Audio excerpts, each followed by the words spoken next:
భయము లేని వారు, దేవుని యందు భయభక్తులు కలిగి జీవించని వారు మాత్రమే కీడునకు ప్రతి కీడు తలపెడుతూ ఉంటారు. అది మంచిది కాదు. కనుక మనం ఎవరికి ప్రతి కీడు మనము తలపెట్టకుండా అందరిని మనము ప్రేమించుచు, అందరిని మనము గౌరవిస్తూ, దేవుడిచ్చే అత్యున్నతమైన తన కృపను మనము పొందిన వారముగా ఉండాలి. దేవుని ఆశీర్వాదాన్ని పొందిన వారు చూడండి, దూషణకు ప్రతి దూషణను చేయకుండా ఏం చేస్తారంట? దీవిస్తారట. అందుకే మనల్ని ఎవరైనా దూషించారనుకోండి, మనం ప్రతి దూషణ చేయవద్దు, వారిని దీవించ నేర్చుకో.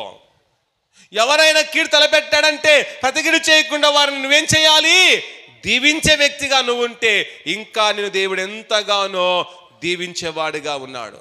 మన దేవుడు దీవెనలకు అర్హుడుగా ఉన్నాడు.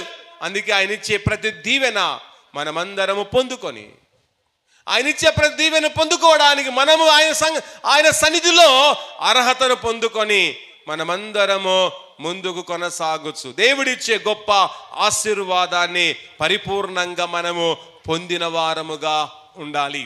తర్వాత చూడండి, మూడో విషయం గమనిస్తే, దేవుడు మనల్ని ఎందుకు పిలిచెను అంటే ఆయన